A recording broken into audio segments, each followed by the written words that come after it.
Semoga Ustaz Somad dalam keadaan sehat dan selalu dalam lindungan Allah. Amin. Sekarang tak boleh lagi doa menyebut amin, dilarang oleh Bawaslu. Karena udah musim-musim kampanye. Saya ini menyampaikan menuju pemilu damai. Ini penting bagi Bapak Babinsa dan Babin Kamtipmas untuk menjaga ketertiban. Jadi nanti jangan heran kalau udah 100 hari menjelang pemilu, ghairil maghdubi alaihim waladdallin. Tak boleh, itu keberpihakan. Sunyi nanti masjid, diam.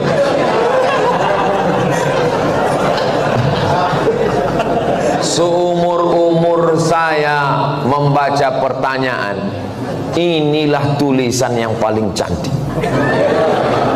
Cantik kan? Cantik kan? Bisa pula rapi menulis. Saya bolak-baliklah menulis rapi, tak bisa-bisa. Memang irilah saya menengok tulisannya. Mudah-mudahan anak saya bisa cantik tulisannya begini. Assalamualaikum, berapa kali dah dia mencobanya ini. Assalamualaikum warahmatullahi wabarakatuh. Waalaikumsalam. Alhamdulillah wa syukurillah. Alhamdulillah wa syukru lillah. Saya kurang. Alhamdulillah wa syukru lillah. Alhamdulillah wa syukru lillah. Jadi jangan syukurilah. Bukan syukurilah, syukurilah itu bahasa Indonesia, syukurilah ya. Kalau bahasa Arabnya alhamdulillah wa syukru lillah. Semoga Ustaz Somad dalam keadaan sehat dan selalu dalam lindungan Allah. Amin. Sekarang tak boleh lagi doa menyebut amin, dilarang oleh Bawaslu. Karena udah musim-musim kampanye. Saya ini menyampaikan menuju pemilu damai. Ini penting bagi Bapak Babinsa dan Babin Kamtipmas untuk menjaga ketertiban. Jadi nanti jangan heran kalau udah 100 hari menjelang pemilu, ghairil maghdubi alaihim waladdallin. Tak boleh, itu keberpihakan. Sunyi nanti masjid, diam.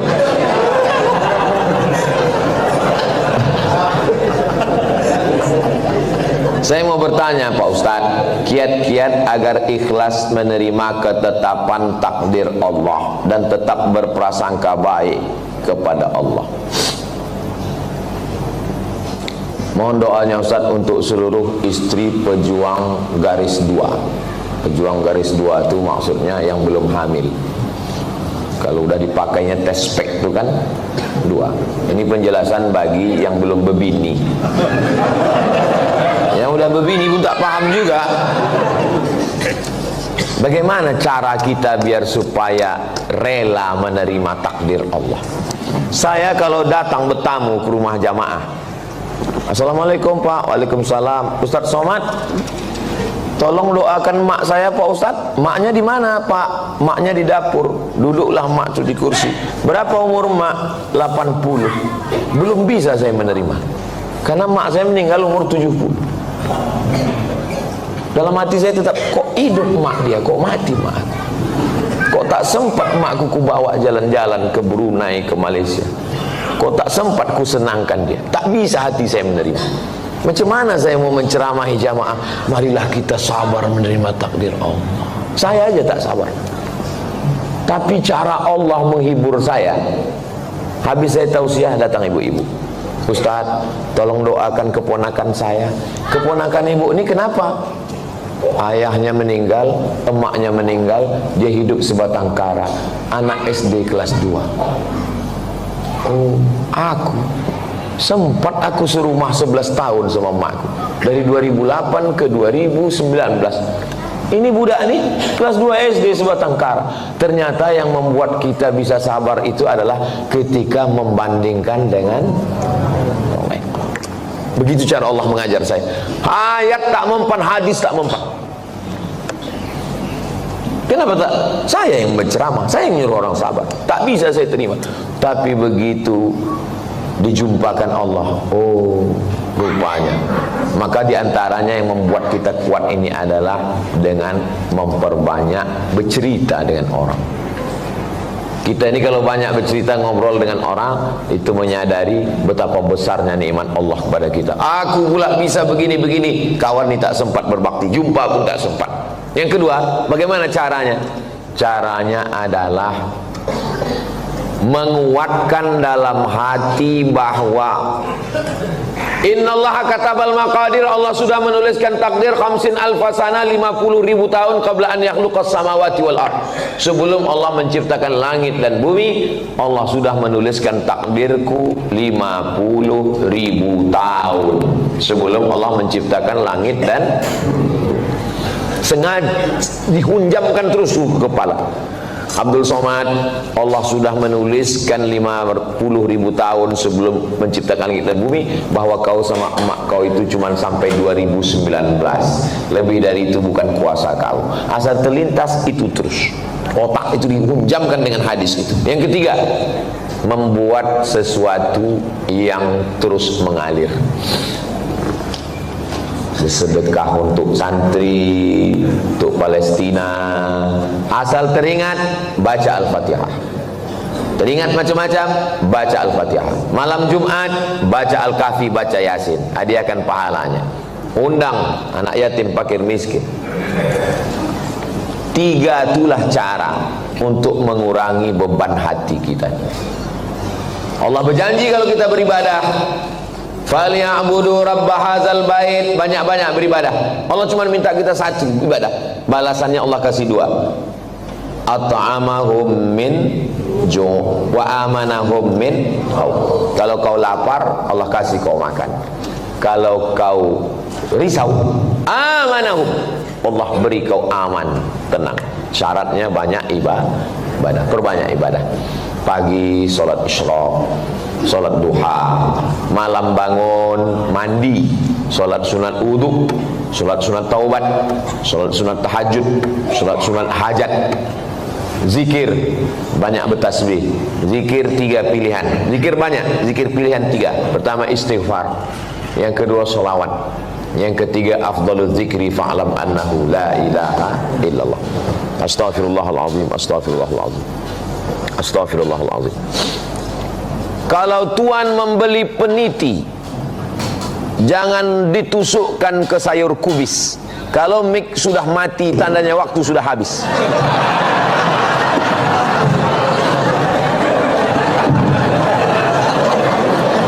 Kalau tuan membeli peniti, jangan dicucukkan ke sayur kubis. Kalau mik sudah mati-mati, tanda waktu sudah habis. Di akhir majelis mari kita sama berdoa kepada Allah supaya Allah menjadikan hati kita ini ridha menerima takdir Allah Subhanahu wa taala. Tapi usaha tak pernah berhenti. Yang belum berjodoh terus berusaha, mudah-mudahan dapat jodohnya. Yang belum garis 2 terus berusaha, makan toge, makan kacang-kacang, makan sayur, berdoa. Nabi Ibrahim alaihissalam baru lahir anak Ismail umur 86 tahun. 86 tahun baru dapat anak Ismail. Istrinya yang diponis mandul namanya Sarah, rupanya mengandung setelah Ismail umur 13 tahun. Waktu itu umur Nabi Ibrahim 99 tahun. Akhirnya punya anak. Waktu anak itu lahir, tersenyum Nabi Ibrahim. Karena udah diponis orang istrinya mandul takkan punya anak, senyum dia. Senyum itu bahasa Yahudinya Yitzhak, bahasa Arabnya Yithak, maka dikasihnya nama anak itu Ishak. Ishak itu artinya tersenyum bahagia.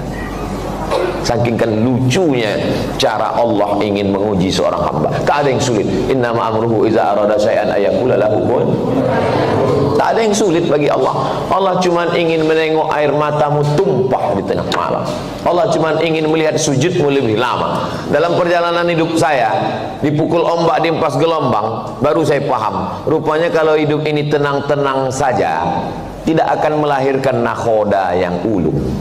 Kalau tidak tajam ombaknya, Sujud kita sebentar, tapi kalau pukulan itu kuat, lama sujud kita dan terasa nikmat, karena tak ada lagi kawan yang bisa diajak berbisik. Akhirnya kita berbisik ke tanah. Malaikat-malaikat di langit memintakan doa itu dikabulkan Allah Subhanahu wa ta'ala. Mudah-mudahan kita termasuk orang yang diberikan Allah kekuatan istiqomah iman dan Islam. Apa mazhab apabila setelah salam membuka tangan kanan, terus apa hukumnya? Assalamualaikum warahmatullahi. Assalamualaikum warahmatullahi. Saya kalau menjelaskan fikih biasanya begini menurut mazhab paling tua Hanafi, mazhab nomor 2 Maliki, mazhab nomor 3 Syafi'i, mazhab nomor 4 Hambali. Tentang bismillah. Bismillahirrahmanirrahim. Alhamdulillahi rabbil alamin. Mazhab Syafi'i. Bismillahirrahmanirrahim. Alhamdulillahi rabbil alamin. Ar-Rahmanirrahim. Hanafi dan Hambali. Bismillahnya sir. Enggak pakai bismillah sama sekali. Allahu akbar. Alhamdulillahi rabbil alamin. Maliki. Hanafi, Hambali enggak pakai bismillah jahat, sir. Syafi'i bismillah jahat. Maliki enggak pakai bismillah sama sekali. Tapi ada imam kami Pak Ustadz langsung Qul huwallahu ahad. Itu namanya imam grogi. Lupa dia baca Al-Fatihah. Sami'allahu liman hamidah. Allahumma hdina fi man hadait. Syafi'i. Imam kami enggak baca kunut Pak Ustaz. Hanafi dan Hambali enggak pakai kunut. Syafi'i berkunut. Tapi kemarin Pak Ustaz ada katanya imam kunutnya enggak bunyi dan kunutnya sebelum rukuk. Maliki kunutnya sebelum rukuk. Walam yakul lahu kufuwan ahad. Allahu akbar. Maliki. Hanafi, Hambali enggak pakai kunut. Syafi'i berkunut setelah rukuk, i'tidal. Maliki berkunut sebelum rukuk, enggak berbunyi. Jadi begitu saya selalu menjelaskan. Dulu kelahi masalah kunut enggak kunut nih kelahi. Alhamdulillah Pak Ustaz, di tempat kami sekarang udah enggak kelahi lagi. Kenapa? Karena enggak sama sholat subuh. Tentang masalah meletakkan tangan,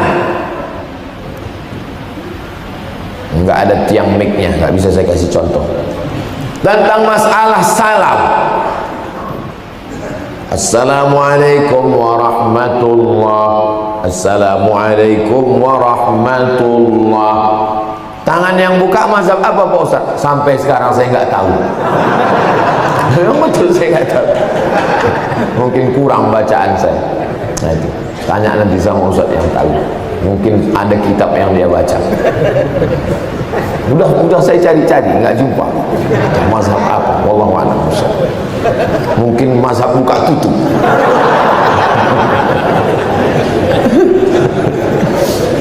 Apakah kegantengan seorang laki-laki bisa menjadi fitnah bagi wanita?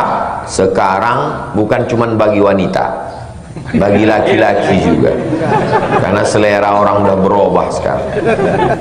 Makanya antum balik dari sini beli kemiri dibakar untuk menumbuhkan kumis dan janggut.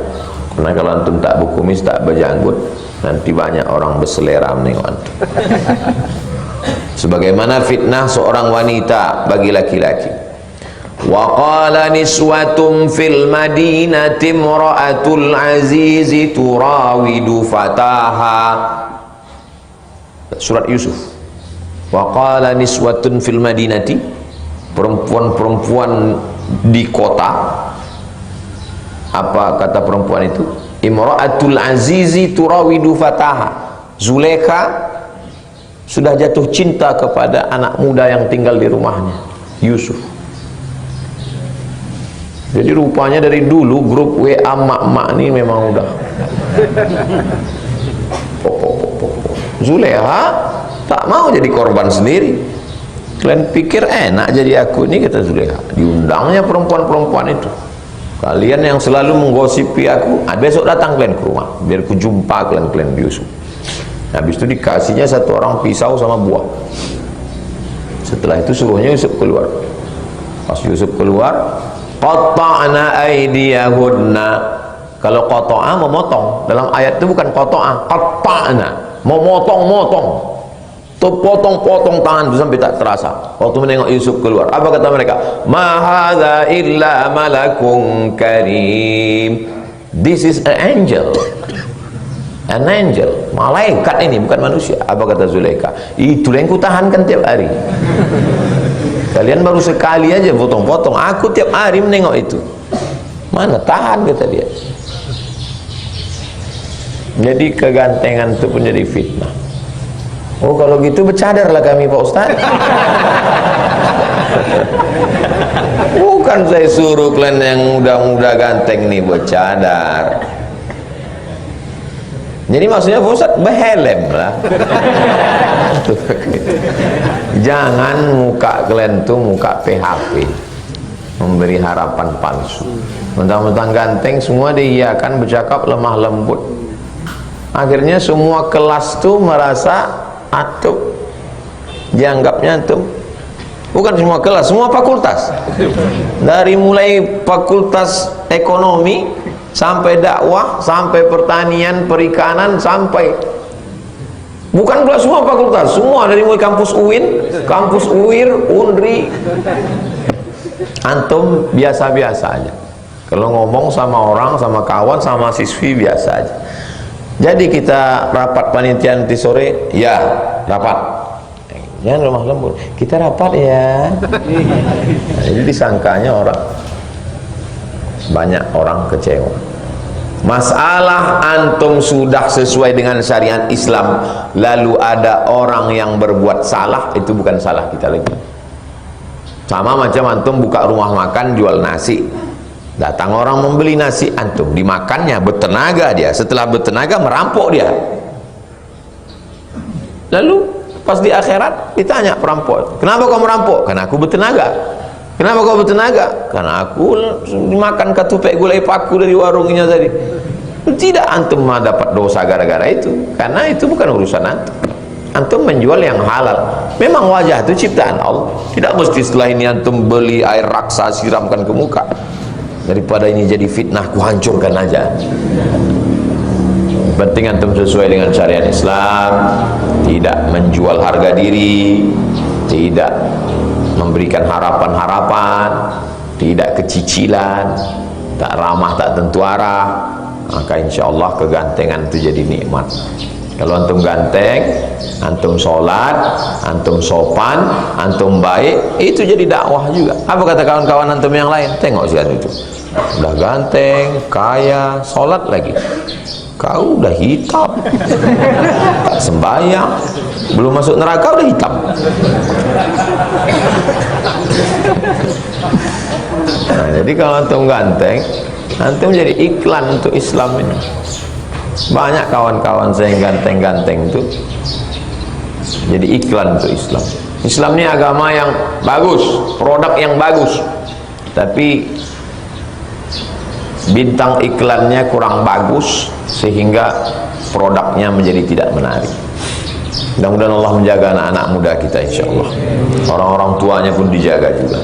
Bukan berarti anak muda ini didoakan orang tuanya sudah selamat. Saya pernah ceramah di satu tempat di Riau ini, tak usahlah sebut namanya.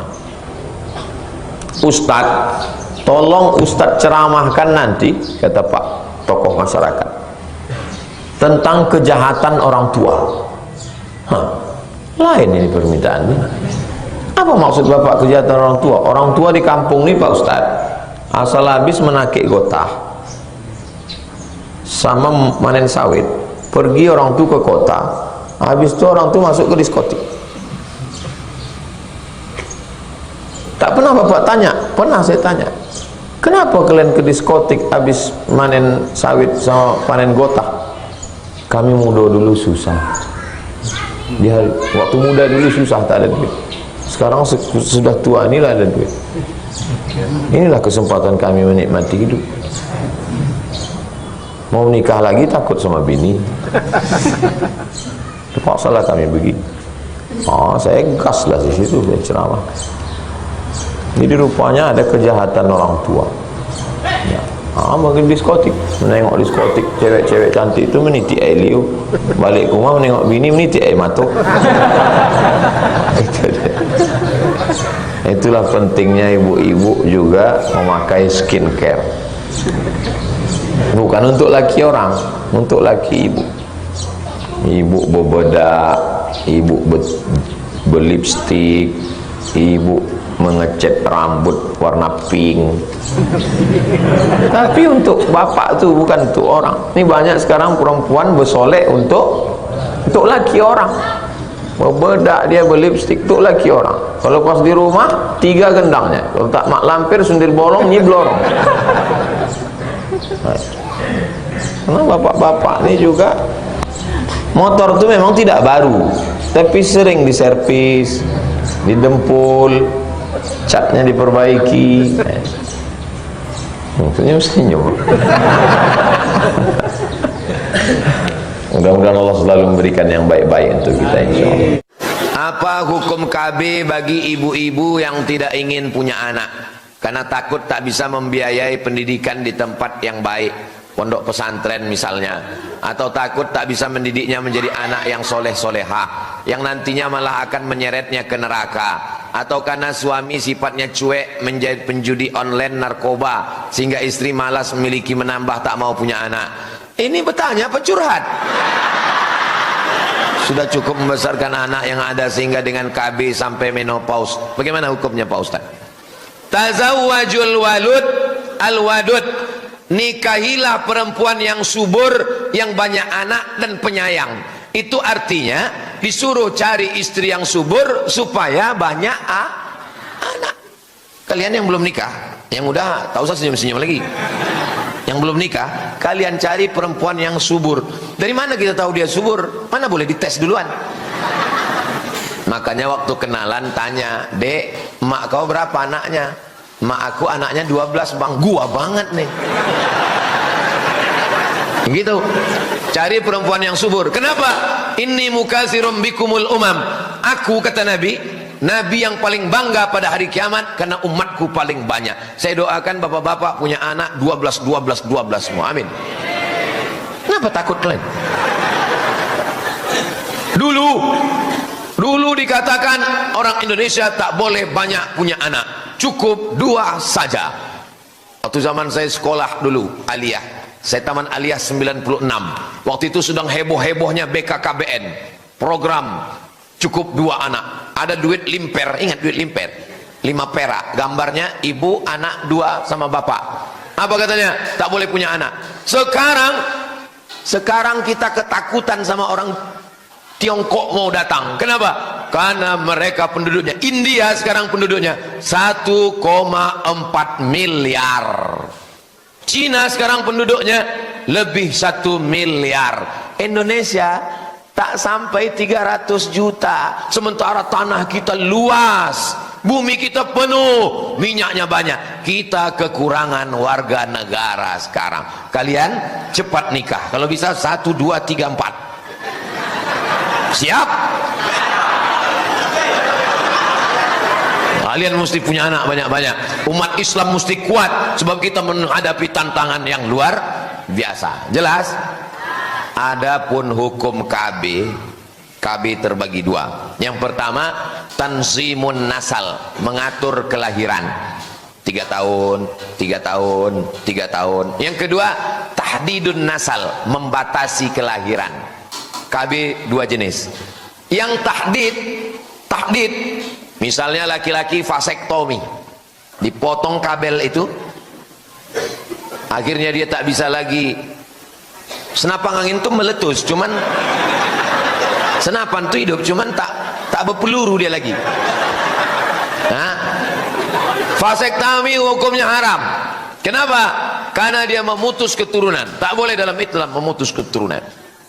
Kalau perempuan yang putus tak punya anak lagi, itu namanya steril. Kalau perempuan sudah di steril, dia tak punya anak lagi. Haram hukumnya steril. Kecuali satu, perempuan yang melahirkan anak melalui sesar. 1, 2, 3. Kata dokter tak boleh lagi ibu, karena ibu udah sesar. Kalau ibu melahirkan lagi, perut ibu buka tak tertutup-tutup lagi. Pilihannya 2, antara mati atau steril. Maka boleh steril dalam keadaan darurat tingkat tinggi. Atau dia kena penyakit diabetes akut, gulanya tinggi. Kata dokter, ibu tak boleh hamil, karena kalau ibu hamil gula ibu makin naik, pas melahirkan ibu bisa mati. Ditanya suaminya, Pak gimana ibu ini kalau mati? Ya nggak apa-apa, kata suaminya. Ibu tak boleh hamil, karena kalau ibu hamil nanti mati. Mimdate mata ya bawati. Tak boleh. Vasektomi laki-laki haram tanpa sebab. Perempuan kalau dia steril tak boleh tanpa sebab. Yang boleh itu adalah tanzimun nasal, pengaturan. 3 tahun, 3 tahun, 3 tahun. Tapi alat-alatnya itu ada yang memudaratkan. Ibu makan pil, ibu disuntik, akhirnya mohon maaf siklus menstruasi tak teratur, darahnya tertahan di dalam. Darah kotor itu mesti dibuang tiap bulan, karena disuntik, karena dimakan, tertahan dia di dalam, berubah menjadi kanker, menggumpal di dalam. Kanker macam-macam, akhirnya ibu mati gara-gara bapak yang tidak bertanggung jawab. Mau enaknya saja, memang laki setan. Jelas? Apa yang harus dilakukan perempuan jika ada laki-laki yang mengajak ta'aruf, namun si laki tersebut tidak paham ilmu akidah, sementara si perempuan akidahnya mengikuti mazhab Asy'ari? Jangan kalian nikah sama Syiah, jangan nikah sama Khawarij, jangan nikah sama Murji'ah, jangan nikah sama liberal, jangan nikah sama sekuler, jangan nikah sama beda akidah, nanti kalian susah sendiri. Kau kenapa belum juga nikah? Ada calon Pak Ustaz. Kenapa tak pindah? Beda keyakinan Pak Ustaz. Beda agama? Enggak. Terus saya yakin dia tak yakin. Awak sangka beda akidah, rupanya dia yakin, cewek itu tak yakin. Beda keyakinan kata dia. Nah jadi antum payah nanti antum. Kenapa lah antum mesti sama dia juga? Begitu banyaknya yang akidah Asy'ari. Ini Asy'ari semua. Grup, ikut ke grup, nama grup nanti ditampilkan. Ini nama sekian, akidah Asy'ari, ini akidah sifat 20. Sudah. Nanti kita buat acara akad nikah masalnya. Pas hari ulang tahun Riyadus Shalihin, kita buat acara nikah masal. Daftar aja sekarang. Kalau kalian terkendala masalah akad, ini saya carikan Pak Kuanya.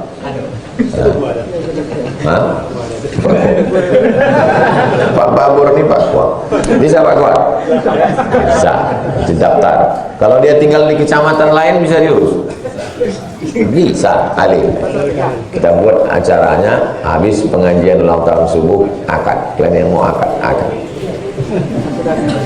Kalau ada calon perempuan tuh menolak, rekamkan, nanti kita buatkan video. Saya tanya, Pak, Bapak terima ini orang baik. Kalau tak Bapak terima, siap-siap jadi anak gadis lapuk anak Bapak.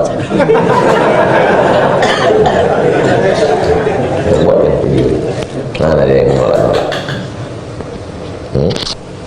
Di Palembang begitu. Kalau ada acara haul, ada acara maulid, diakadkan orang ramai untuk memudahkan orang nikah.